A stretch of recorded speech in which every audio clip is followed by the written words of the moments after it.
Mass Effect 1.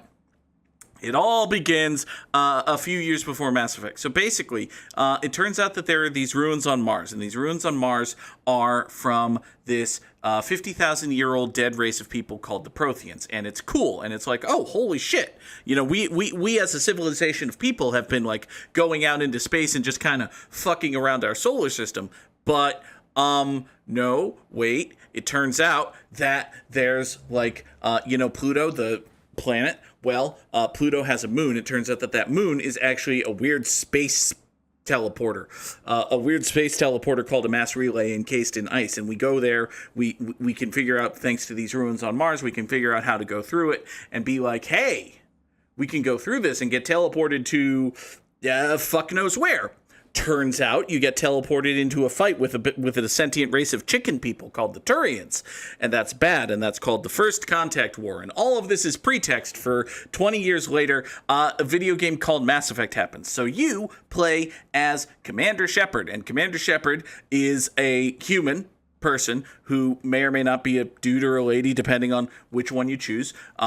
But Commander Shepard is a person who is a commander, get that, in the Alliance military. And Commander Shepard can be of several different classes of soldier or have various backgrounds. But the important thing is Commander Shepard is the second officer on the Normandy under the captainage of David Anderson. And David Anderson is like this big important war hero. He's voiced by Keith David. He rules.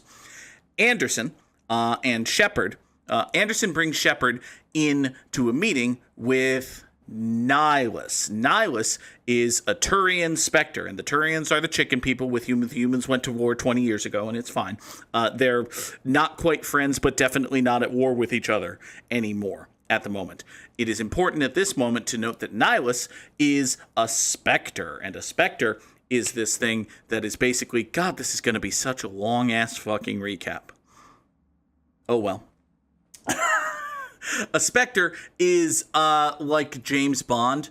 Imagine if there was an entire class of people whose job is just go be James Bond at shit. Their special tactics and reconnaissance is like the name of the thing. They're basically individual uber awesome soldiers who are told, hey, here's a problem, go solve it, you're above the law, please don't be evil. It's basically what the council says. So Nihilus is a Spectre who has been charged with possibly perhaps evaluating Shepard as Shepard goes and investigates a discovery that was made on the human colony of Eden Prime. And that's just a neat little planet off in the middle, and who fuck off cares anywhere.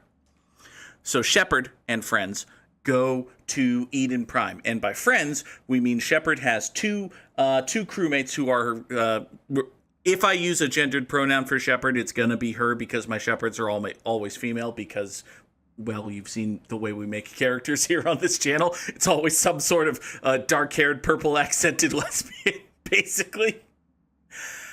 Anyway, so Shepard has two friends who are her squad mates and, fighting soldier buddies who have equal importance to the plot and narrative. The first is Kaidan Alenko, and Kaidan is a human biotic, and a biotic is a person who has been exposed to this weird fancy substance called Element Zero, and it turns out that they can move shit with their mind and rip people's innards apart and all sorts of good shit.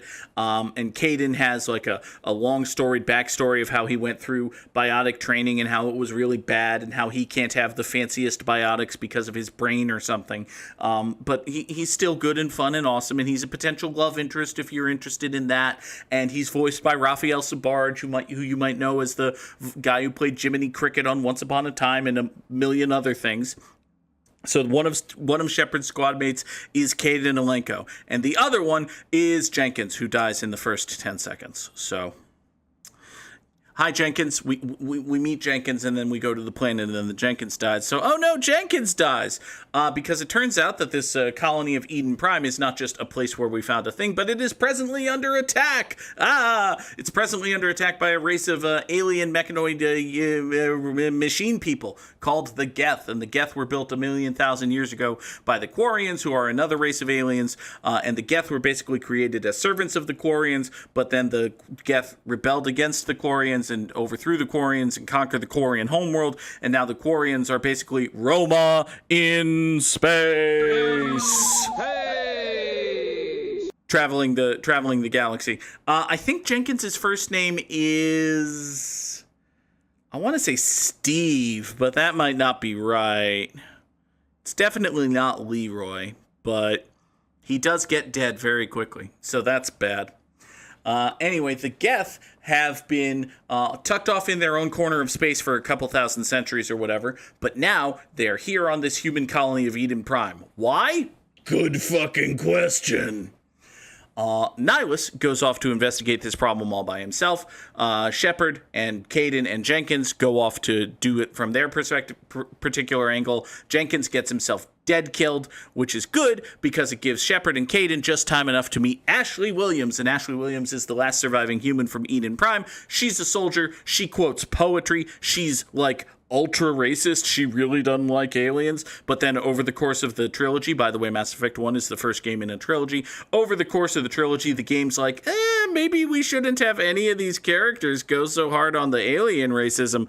So Ashley kind of realizes that anti-alien racism is a bad idea. But this is Mass Effect 1, so Ashley Williams is just a super pro-human fucker. But she's also a good soldier, and she's the only one we have here, and she wears pink armor, and we get to play this sound effect in regard to Ashley Williams. So she joins the team, at least for now. Ashley joins the team. Shepard, Kaidan, and Ashley go fight their way through a whole bunch of humans. Meanwhile, off-screen, Nihilus runs into another Spectre. And this Spectre's name is Saren. Saren's a Turian, just like Nihilus. Nihilus is like, wow, Saren, I didn't know you were here. You weren't supposed to be here. You're assigned like halfway across the galaxy, aren't you? And Saren's like, yeah, but don't worry about it. It's totally fine and cool that I'm here. And Nihilus, like a dummy, is like, yeah, okay, fine. I suppose it's cool that you're here. I'm just going to turn my back on you, Saren. And bah, he gets his brains blown out because, well, you remember that whole guiding principle of the Spectres where the Council's like, you're above the law, but don't be evil about stuff. Well, it turns out that Saren has gone and decided to be evil about stuff. So Saren is in charge of the Geth, and they're taking over this planet because, reasons it's not yet fully explained. But Shepard, Kaidan, and Ashley eventually sneak their way in. They hear from a witness that Saren killed Nihilus, but they conveniently don't see that themselves, so they don't necessarily believe it, because why would a Spectre murder another Spectre? It's not like a Spectre could possibly be evil about stuff. Pfft, nonsense. But eventually, they find the thing that got dug up on Eden Prime, which was ostensibly the reason they came here in the first place, because it was this beacon left by the Protheans. The first time that humanity found anything left by the Protheans, it was literally the greatest scientific advancement in the history of humankind. They got to Mars, and it took like centuries of flight to get to Mars, and then it took like 5 years after finding the Prothean stuff on Mars to be like, oh shit, there's a whole galaxy of folks out here. So imagine what the next step from that would be. Well, someone, either Kaidan or Ashley, the inverse of whatever gender your Shepard is, because this is supposed to be one of the possible romance options. So one of your possible romance options goes boop, boop, boop, and pokes at the beacon too many times, and the beacon activates and shoots them with a death laser or something. But Shepard's like, oh no, Ashley! Or perhaps, oh no, Kaidan, I'll save you! And dives into them, and then gets zapped with the death laser, but it turns out that the death laser is actually an exposition laser. So Shepard gets hit with an exposition laser and sees the prophecy, which was laid out by the Protheans 50,000 years ago. There's this sentient race of machines called the Reapers. They're the size of spaceships, and they're coming to kill everyone. This is bad. This is probably what wiped out the Protheans. Oh, fuck, this is bad. Oh, fuck, the Reapers are coming. Oh, fuck, this guy Saren, like, I don't know, works for them or something? Sam can think of 3 different games that have a group of characters called the Reapers. Well, you know, it's a good name for a thing that's coming to wipe all of humanity out of existence, or perhaps is a Hispanic guy who got killed, except not killed in a war one time, and now uses shotguns in Overwatch. Anyway, So Shepard gets the exposition laser and finds out that oh shit the Reapers are coming. Also oh shit Saren's evil. Oh shit we got to go to the Citadel, and the Citadel is the center of all galactic society. It's where all of the big main important races of people live and work and to get together in perfect harmony. And by perfect harmony I mean it's Star Trek utopian future in that everything's bright and shiny until you look behind that panel and find the dirty grimy underbelly of it's just late stage capitalism, actually, but slightly more sustainable late stage capitalism, but still a fair bit of capitalism is at play, actually. So anyway, Shepard goes to the council, and the council says, Saren can't be evil, fuck off. So Shepard's like, I know that Saren's dirty. And then Shepard runs into Garrus, and Garrus Vakarian is yet another Turian. He's awesome. He works for CSEC, which is Citadel Security, C-Sec, CSEC. Garrus works for CSEC and had recently been investigating Saren, but couldn't find anything concrete, and his bosses told him to drop it, but he was like, I don't want to drop it. Turns out Garrus and Ambassador Udina. Udina is the human ambassador to the council on the Citadel.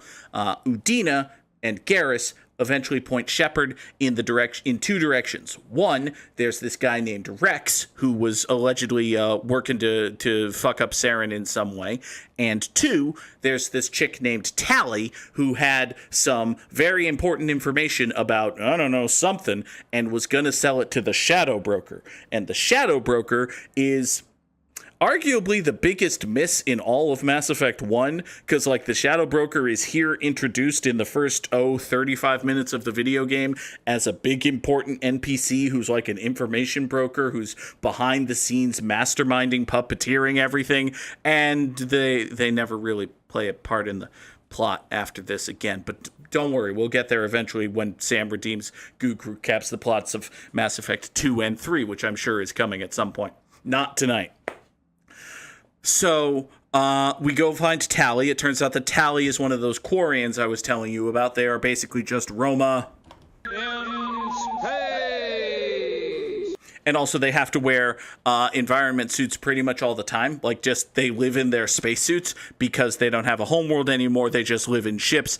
And over the course of the past centuries, their immune systems have turned into tissue paper. So if they get a germ or anything, they're just on the Quarians, which isn't good. So they're very cautious about that shit. It's fun. Tally is supposed to meet up with a guy named Fist, who allegedly works for the Shadow Broker. Unbeknownst to Tally, Fist has been ordered to kill Tally, get her information, and then retrieve it for the Shadow Broker. Shepard and company wreck all of their shit. Turns out that Tally has information connecting Saren to the Geth. So that's important. Also, Rex is a Krogan, and the Krogan are big, enormous, ultra-muscular, super scaly, impossible to fucking kill aliens who were plucked off of their homeworld to win the Rachni War about 10-15 years ago. And about 10-15 years ago, this alien bug race tried to conquer everything, and they were gonna, except the Krogan got yoinked off their homeworld and thrown at the bugs, like Starship Troopers style. And they won, so that's great. Except then the Krogan were like, hey, we won your war for you. Give us shit. And the council was like, okay, you can have some shit. And then the Krogan were like, give us shit. And the council was like, okay, you can have more shit. And the Krogan were like, give us shit. Because, they had kind of nuked their homeworld to fuck. Because in addition to being large and enormous, they're very aggressive and warlike, which makes them great shock troopers, but very bad people who have access to all of the assets of the galaxy. Because they keep saying, give us shit! And eventually, the Solarians, who are a race of lizard people, one of the major players in the galaxy, were like, hey, hold on, if we keep giving the Krogan shit, there won't be any more shit for the rest of us, and also there will be Krogan all over the place. What if we give them a basically sterility plague? Anybody like that idea? Sterility plague for the Krogan? Sterility plague for the Krogan? And the Turians were like, yes, sterility plague for the Krogan. And the Asari, who are the other major species in the galaxy, they're hot blue aliens. That's basically their whole thing. They look like humans, except they're blue and they have weird tufts instead of hair. It's fine.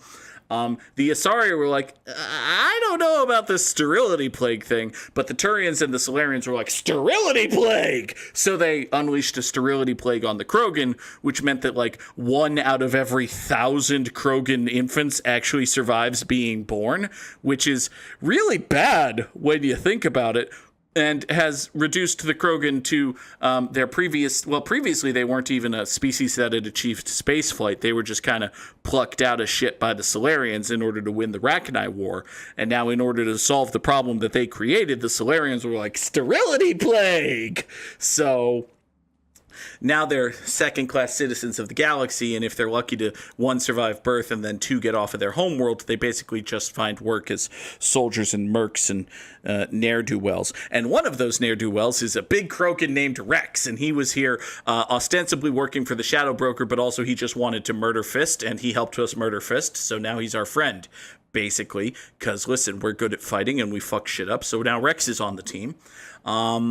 Have we met everybody already? No, we haven't met everybody already. But we do have Tally's information. And we take Tally's information back to the council. And we say, hey, you remember when you said, a Spectre couldn't be evil? It turns out a Spectre can totally be evil. And the council's like, shit.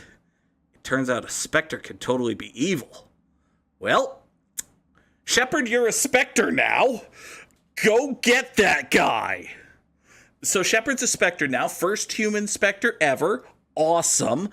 Turns out Captain Anderson was previously considered to be the first Spectre ever, but wasn't, in part because Saren fucked him over. So it turns out Saren's just always been evil about stuff.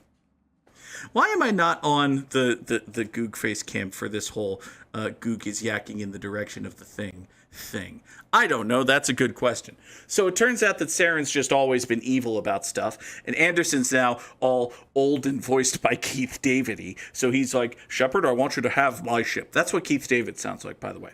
So Anderson gives Shepard the Normandy, and all of the crew are just like, okay, I guess we work for Shepard now, because everyone who is on the boat before the first mission is still there on the... Oh, that's part of the reason I didn't do that. Thank you, Sam. Let's get rid of this no longer useful foop and foop like that. We'll get back to that at some point. Now then. So everyone who was on the boat before just stays on the boat. They're happy to work for Shepard, I guess. And the first thing, well, there are many things that you could do. And listen, we're not recapping every single submission in Mass Effect 1 because I don't remember them all. But the first big thing you're told to do is to go find Liara T'Soni. Why? Well, 1, the game needs another romantic interest for the player, and 2, she is the daughter of Matriarch Benezia, and Benezia is an Asari who works for Saren. She, incidentally, is voiced by Marina Sirtis, who was Counselor Troy on Star Trek: The Next Generation. It's good and fun, and she's sort of interesting a little bit. She's also old and works for Saren, and we're just going to hit this button again. Anyway, so Saren knows that Shepard's on his trail, and he's generally mad about that. Shepard has been sent to go get Liara. Liara is an archaeologist who, it turns out, has been trapped in a bubble on a planet by the Geth. So you go there and you fight some Geth and you rescue Liara from her bubble and you give her some friendly shit about her being in the bubble. And then she's like, oh no, I couldn't believe that my mother would be evil about stuff. But she does tell you that, maybe my mother went this way or something. I don't remember how we're supposed to get to all of the places. But eventually, you find that Saren and Benezia... Oh, yeah, Benezia has booked passage to a planet called Noveria. And Noveria is capitalism run amok. Didn't I... I could have sworn I confirmed my job for tomorrow. So this planet called Noveria is basically capitalism run amok in space with ice. So Yeah. There's like it's a snowy ice planet, and capitalism is run amok, and corporations just use it for horribly illegal scientific research, such as spoilers. You remember those Rachni who were like invading the galaxy 10 years ago? I mean, there's not that bad organization, but there are bad organizations in the ice on Noveria. One of those is trying to bring back the Rachni. In fact, they've captured a Rachni queen, which is just like a queen ant, except it's enormous. It's the size of a spaceship, let's say, like a big one. And you fight a whole bunch of things, and then you eventually kill Liara's mom, which is sad. And one of the major decisions of Mass Effect 1 is, do you save the Rachni Queen? Because eventually you come face-to-face with the Rachni Queen, and the Queen's like, wait, don't kill me! It's the hot new radio show on NPR, Wait, Don't Kill Me. So the Rachni Queen says, I promise I'm not evil. I'm just, an enormous sentient bug monster, and all of my children have been trying to kill you the entire time that you're here. But I promise if you don't kill me, we'll fuck off and you'll never hear from us again. And Shepard has to make the decision of whether or not they believe the Rachni Queen, and you can do that or not as you like. Eventually, later, you're sent to the colony of Pharos, because maybe some people heard that there were Geth there. And basically, you're just anywhere there might be Geth, there might be Saren, and there might be information on the Reapers, so we gotta go find them. It turns out, by the way, we learn from Benezia that Saren has some way of mind controlling people, which is bad. Generally, people enjoy having their minds and don't want their minds to be controlled. They want to control their minds. Saren's doing it for them, which is unfortunate because, as previously mentioned, it turns out that a Spectre can be evil about stuff. On Pharos, there's also some evil mind control happening. However, it's not the Geth and it's not Saren, although the Geth and Saren are here. They're trying to get at the thing that is causing all of the mind control to happen. The thing that's causing all the mind control to happen is this evil, awful alien called the Thorian. It's like, what if Poison Ivy was the size of the core of a planet and not sexy? There you go. It's the same thing beyond that, because it's got plants and spores and mind controlled and servant drones and things that are trying to kill you and all of the trappings of Poison Ivy, except instead of a redheaded chick who makes us play this drop, it's an evil, awful, disgusting alien that's like the size of the core of a planet. So, yeah.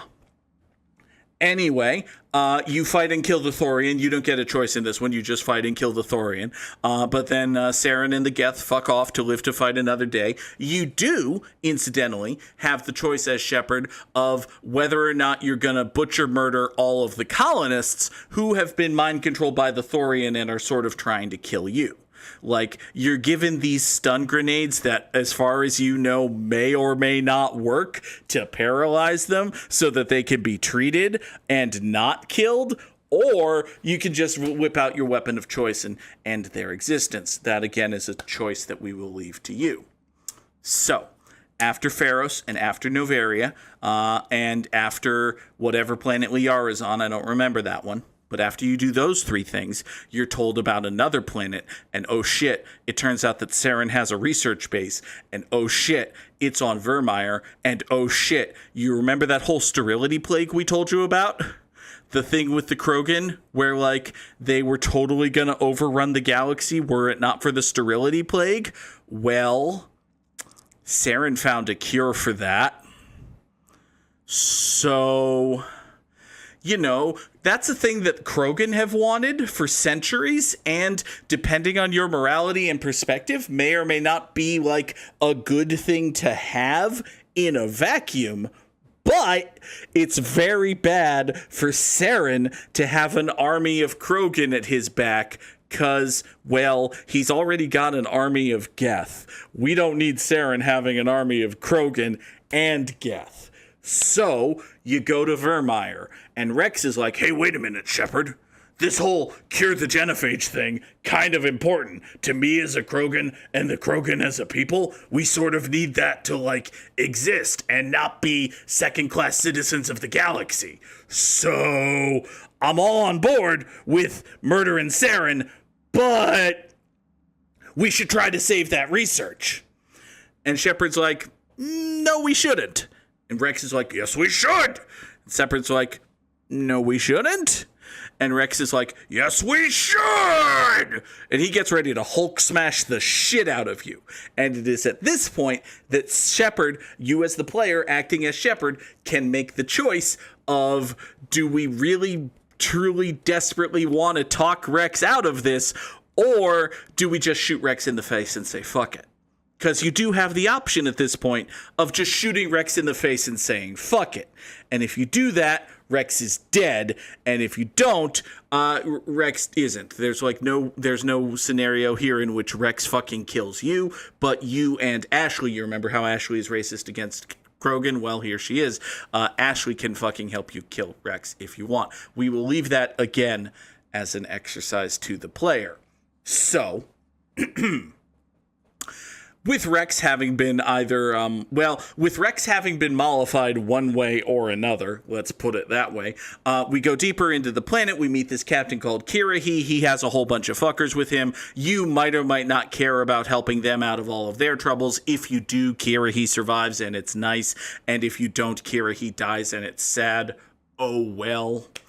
Either way, you go deeper into the facility. You bring a big, enormous nuclear bomb. The plan is to nuke the fuck out of the thing so as to make sure that all of the cloned Krogan. By the way, these are like mindless servant drone Krogan. They're not like actual sentient person Krogan, which is a point in Shepard's favor in the whole we have to destroy this place thing. It is also not really germane to Rex's point about how Saren has a cure for the genophage and we need that. So, yeah. Either way, we're gonna blow the place the fuck up. But who's here to stop us? Well, it turns out that it's Saren. So Shepard and Saren go back and forth and have a fight. And Saren's like, every time you meet Saren, he gets increasingly more angry about shit because it turns out that you're fucking up his shit. And eventually Saren's like, no, you don't understand. They're gonna be real mad. And Shepard's like, wait, they? And Saren's like, shit, I've said too much, and starts shooting at you, which is bad. But eventually he fucks off just in time to, oh shit, there's another bomb. Oh shit, there's another bomb. Oh shit, there's another bomb. Turns out Shepard has a choice. Shepard can either send Kaidan to go deal with the other bomb and Ashley to buy us time against the horde of on-raging Krogan and Geth, or reverse those. Ashley defuses the bomb. Kaidan saves his time against the army of impending Krogan and Geth. Which one do you send which way? Spoilers, whichever one you send to save us time against the army of Krogan and Geth is gonna fucking die! And it's like, when you make this choice, you are absolutely knowing that you're sending this person to their doom. So you, as the player, are told, hey, do you want to save Kaidan or do you want to save Ashley? Because you can only save one. And then we'll leave that as an exercise to the player. So one of your teammates dies, and it's very sad, but Vermeer's been destroyed. The shit on Vermeer has been destroyed, and we have to go back to the Citadel. And I don't remember why we have to go back to the Citadel, but we have to go back to the Citadel mostly to have some last-minute drama about whether or not the Council believes you about this whole Saren's evil thing. But then you just steal back your boat and go fuck off anyway. And then something happens that I frankly forget because it's been a while since I played Mass Effect 1, and you have to go to this planet called Ilos. And this planet called Ilos contains a Prothean VI that basically says, hey, surprise, you know how everyone in your galaxy has assumed that the Protheans just built the mass relays and the Citadel and all of the shit that exists before they were wiped out by the Reapers? Guess what, motherfucker? That shit was here when we got here. That shit's been here forever. The Reapers built the mass relays and the Citadel. And the Reapers are the ones who are guiding and molding galactic civilization so that every 50,000 years for the last millions of 50,000s of years, every 50,000 years, the Reapers are like, let's start over. And they just wipe the slate clean of all sufficiently advanced sentient life. So, like, anything that's risen out of the primordial ooze pretty much gets by the Reapers, and that's what happened to the Protheans. And also the whatever races were there 50,000 years before the Protheans, and also whatever races were there 50,000 years before that, and before that, and before that, and before that, and before that, and before that. So you learn all of these things, and then you learn, hey, you know that statue of a mass relay that's in the middle of the Citadel? It's a mass relay. Also, you know that whole invade the Citadel somehow and use that as the central gathering point for all of your Reaper forces and then spread easily throughout the galaxy thing that the Reapers do? Yeah, they're going to do that right the fuck now unless you use an awesome car mission to drive through a whole bunch of fucks, take the mass relay into the Citadel, and stop them from doing that. So you do that. You do an awesome car mission. It's the one and exactly one good car mission in Mass Effect 1, where you sprint your car through a bunch of fuckers, and then you dive bomb your car into a tiny miniature mass relay, which spits it out the ass end of another tiny miniature mass relay back on the fucking Citadel, where Saren is trying to activate the Citadel, which it turns out is also the secret "Let the Reapers Conquer the Galaxy" button. If you stop Saren, the Reapers are still coming, but like they're gonna have to take back roads. Like we've talked about how the mass relays are interstellar teleporters or whatever. Well, if they don't get their interstellar teleporter, they're gonna have to go at like impulse power. They don't have warp speed, but they're still coming. But it's still important that you stop them, because if they come today, shit's fucked. Like if the Reapers show up at your doorstep today, shit is fucked. If they show up at our doorstep in, say, 5 years, well, we will have had 5 years to prepare, so that's something. So we go and we fight Saren, and oh, by the way, you remember how this whole time it's worked out that, like, we've thought that Saren was mind controlling people, and he had some way of influencing the Geth, and he was working with the Reapers to destroy civilization for some reason. Nope. Turns out the Reapers have been pulling Saren's string. Saren has been indoctrinated this whole time. You, as the player, have the option of either convincing Saren of this and letting him blow his brains out, or doing the final boss of Mass Effect. You could, much like Fallout New Vegas, just talk your way out of the final boss fight, which is a nice thing that you can do, or you can just kill him. Either way, Saren is dead, the galaxy is saved. However, you as the player have two more choices. One, there are a whole bunch of shit-ass fuckers, a whole bunch of, like, Geth ships and shit, fighting the fleets of the galaxy as they try to protect the Citadel. The flagship of the Citadel is this big-ass Asari ship called the Galaxy Ascension. On that ship, among other things, are the Council. You know, the three-headed triumvirate that sort of kind of rules the whole entire civilized galaxy a little bit. Yeah, the Council's on that ship, and that ship's in trouble. You can, as the player, either divert some resources to protect that ship and save the Council, or keep your resources right where they are and make absolutely sure that the Geth don't get through and fuck your shit up. Which one are you gonna do? I don't know. We'll leave that as an exercise to the player. Either way, two, after the fight, the Council, or maybe someone else, comes to Shepard and says, hey, we're going to put a human on the Council. Because fuck yeah, that ruled. You just saved our asses. And we're not going to put you on the Council because, like, you're a Spectre and you're 20-something and that would be weird.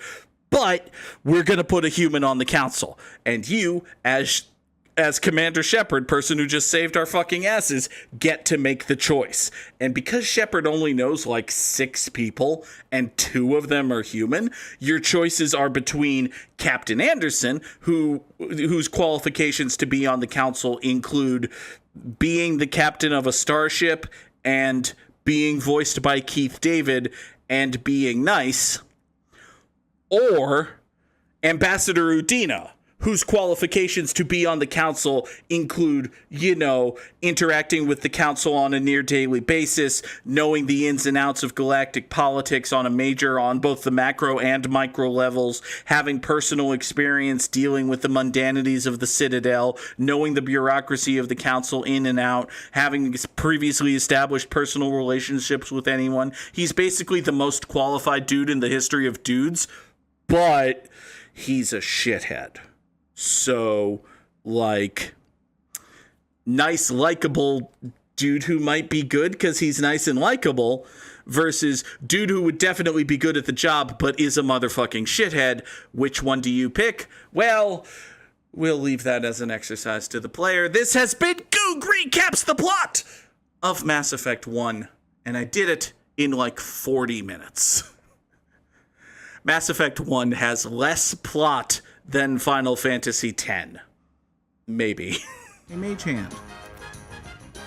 I need you to grab this. Can't be added to inventory. What? Grab it and yoink it. Throw it at Gale. Thank you!